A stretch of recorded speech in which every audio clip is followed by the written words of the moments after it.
Aloha and welcome to the audio threads for the Miss International Hawaii Beauty Pageant. My name is Megan Kim and I am the director for this pageant. We have Melody Higa, our current title holder. Welcome, Melody. Hi everyone, thank you so much for tuning in. I'm Melody Higa, Miss International Hawaii 2024. So I want to talk about what does it take for you to prepare yourself for the moment you step on stage in Tokyo, Japan?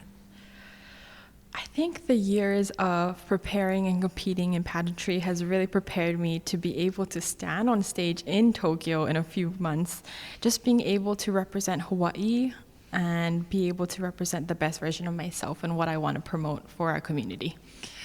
Tell us about the phases tell us about some of the things you have to do beforehand. Have you chosen your evening gown yet? What color is your swimsuit? Let's talk about some of those things. Yeah, of course. So the phases of competition are interview, we have gown, fitness, and we also have part of it is the SCG video. And so for an interview, I think a big part of preparation is just constantly asking myself questions throughout the day, whether I'm in the car talking about traffic to myself or if it's doing mock interviews. I think there's so many things to prepare, not only just in the pageant world, but I think just being able to relate to your community. I think that's a big part of how I prepare. And I think I kind of take that mindset into everything that I do. So it's evening gown, being able to show there's different types of beauty on stage. And so that's something I would love to share. So you've been in different pageant systems. And I wanted you to talk about what is different about this particular pageant system and why were you attracted to it to compete in? I really wanted to be able to compete for Miss International Hawaii because of the cultural aspect of it. So much of it is learning and appreciating and sharing that with the rest of the world. And I think especially Japanese culture, I'm half Okinawan, so I never really identified with that growing up. And so being able to go to Tokyo, learn so much from ikebana, which is flower arranging, to making mochi, to being able to really play the drums. Right. And there's so many different factors of the Japanese culture that we're going to learn, and I really want to bring that back to Hawaii. Right. And for you being Miss International Hawaii 2024, you'll be doing a few things about sharing Hawaii and its culture. Yes. Do you have any ideas of things that you would want to share with the world? I don't know how I would sum that up. And lei making, I'm not sure. Like what are the things that most people love about Hawaii? I would say definitely lei, right? Yes. What are some things that you love? Well, I know that I look at cuisine as something, being a foodie myself. I think we're definitely a melting pot in that we just appreciate so many different cultures and we have so much fusion, whether it's like Hawaiian with Japanese food or having Portuguese food with like Ethiopian. You'll be able to recognize so many different flavors and recipes. And I think that's something that's so unique because you learn so much about someone and their traditions. So do you like Hawaiian food? I do. I love it. Okay. So very controversial. What is your favorite Hawaiian food place? Oh, that is tough. I would say Highway Inn. Oh, nice. In Kaka'ako? Yes. Okay. Just because when I was working in town, we would always Uber Eats from them. Nice. And so I would always get the same thing, lala, with the haupia. It was just a staple. Nice. And do you eat poi? I love asking this question because, for me and my family, when I was growing up, poi, you don't put anything in it. But some people like to put a little bit of sugar or banana or something. And it's controversial, right? Because of the fact that some people are like, oh, absolutely not. That's terrible. You can't do that to poi. Or some people could skip it altogether. They don't really have a good taste for it. But that's something that's very unique to Hawaii is the taro plant and its importance. It is. My cousin's baby, her first child, that was the first thing he ate. And he loved it. Well, okay. So talking more about our culture and what you would like to share because you're representing Hawaii as actually a nation. Yes. And Hawaii isn't a nation right now. But let's talk about that a little bit. Why is it that this pageant allows for Hawaii to stand on its own under the Hawaiian flag? Hawaii, as a state, we have such a rich culture and history, and I think that's a big part of it. a lot of it is we were once our own nation, and we had a king, we had a queen, we had this royalty. And so that's a big part of who we are and what we continue to perpetuate, just knowing where we came from and continuing to practice those traditions. And so that's something that I think Japan recognized, and they wanted us to celebrate that as our own nation at the international stage. And so being able to share that with the rest of the world is something that is so special, and I'm so honored to have this opportunity, and really just focusing on that, and also the ties that we have currently with Japan. I really love the fact that it does create conversation, because people will often ask me as a director, wait, what do you mean you have two crowns? Right. You have one where Hawaii is a state and one Hawaii is a nation, but Hawaii is not a nation. And it's really about talking. It's that moment we can talk about history, and we can say, hey, Japan actually recognizes this, and that's such a special, and it's an honor for our state to stand on its own under the Hawaiian flag. Yes. I know it makes a lot of Hawaii people smile to be able to do that. You almost won the American flag, so we would have had both flags up there, both Hawaii people representing up there. But let's go into some of the other phases of the pageant and the prep. So you're about, let's say, 6 weeks out. I know, yeah. Just about. What are some of the things that you have on your calendar? I already scheduled out the next 3 weeks, and I try to make sure that I continue to prepare as a well-rounded person, not only on one category. So I'm not only going to the gym every single day so that I can be the best in swim, or, you know, just doing interview every single day. I think I try to kind of balance myself and focus on being the best version of myself on stage. So that's balancing the gym and going to do mock interviews and being able to practice in the evening gown. I think all of those factors of competition, I think, equally needs attention. And for this pageant, there's actually certain things that need to be turned in beforehand, so that the audience as well as the judges get to know you and the other contestants a little bit before you arrive. And one of those things is the SDG video. So what does SDG stand for? What is that all about? You know, let's talk about that.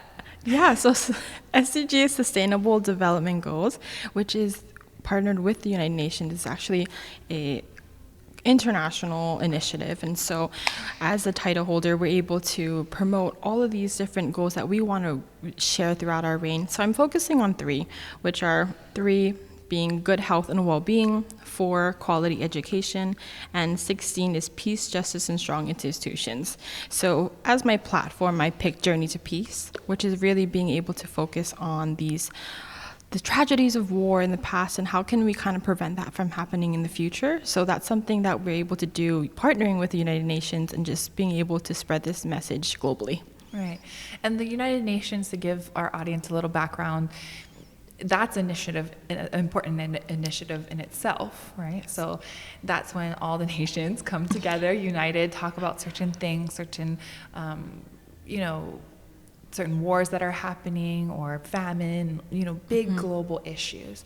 And the Sustainable Development Goals, or SDGs, there are 17 of them, and these are things that by 2030, they hope, we've kind of moved on the meter as a world together, getting closer to some of these statuses that are better than they were in the past.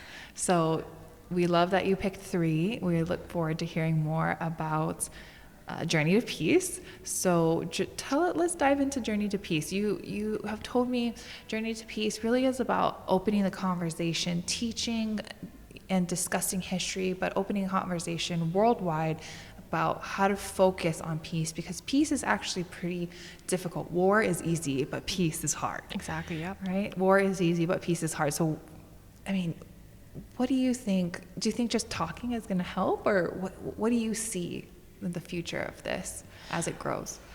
I think really focusing on, getting over this stereotype, it's up to the military, it's up to the government to take action. I think it's really the civilians and everybody who has to be a part of this to really make an impact. And so our initiative is focusing on creating this safe environment for people to learn more about history, learn more about war, ask questions, keep this open line of transparency. And what we're doing is we're having people on our panel from different backgrounds. We had someone who is a war strategist. We had ambassadors. And so having these different... war strategist. Yes. Oh, that's interesting. I would love to tune into that one.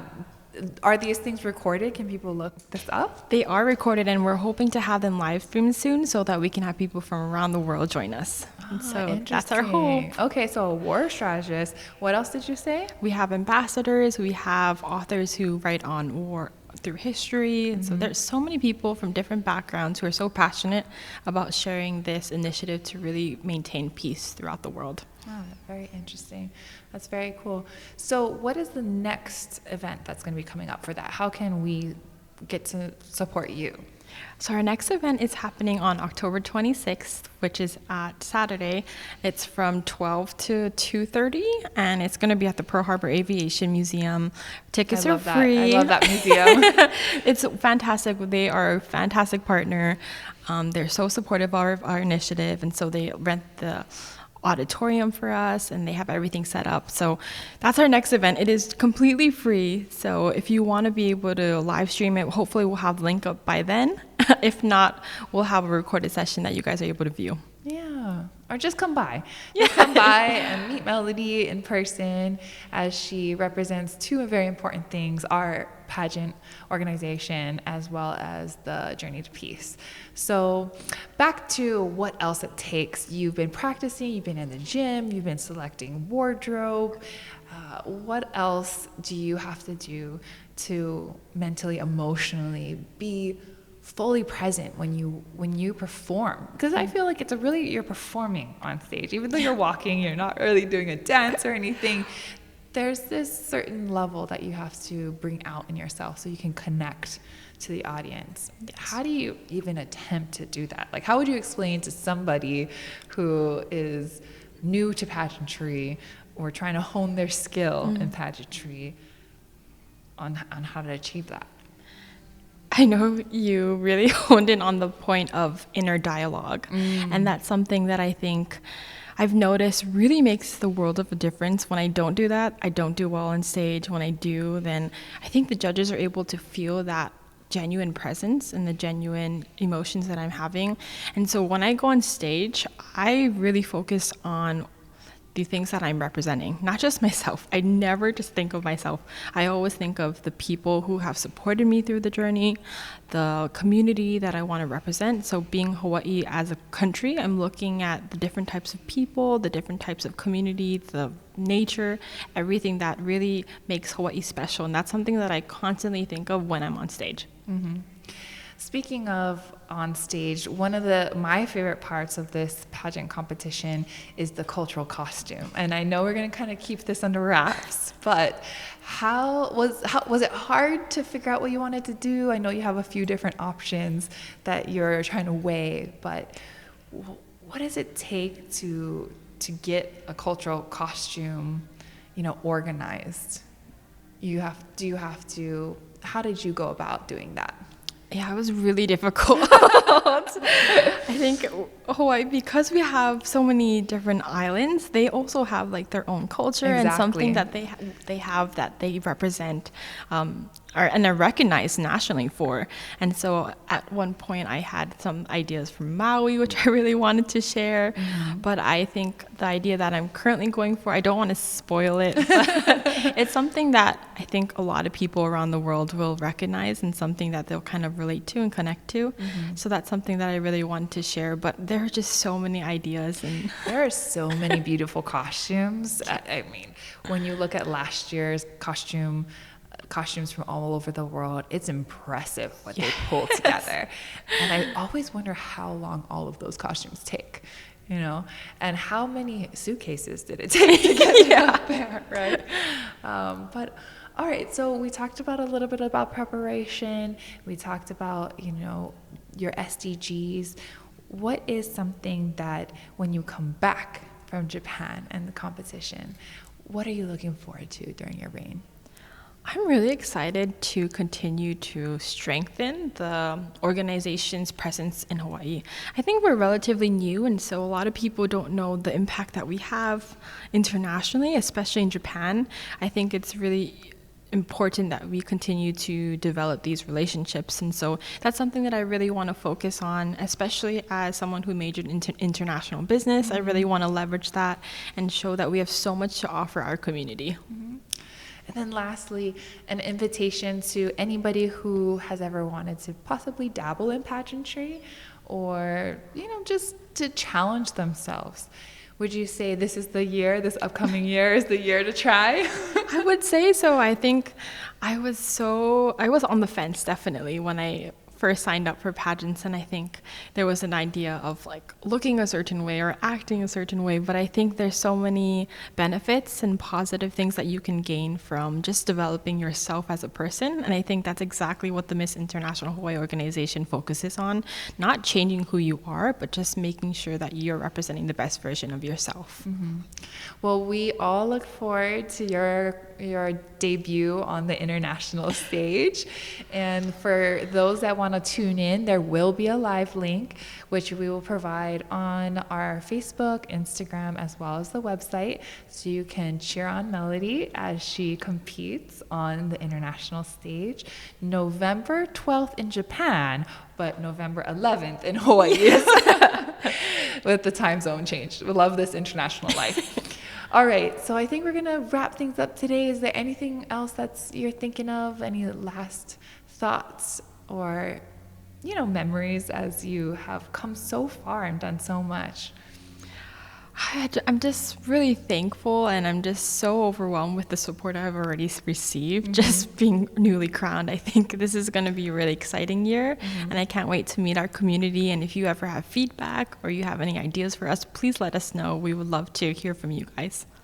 All right, and check us out again, www.miss.internationalhawaii.com. Thank you, guys. Thank you.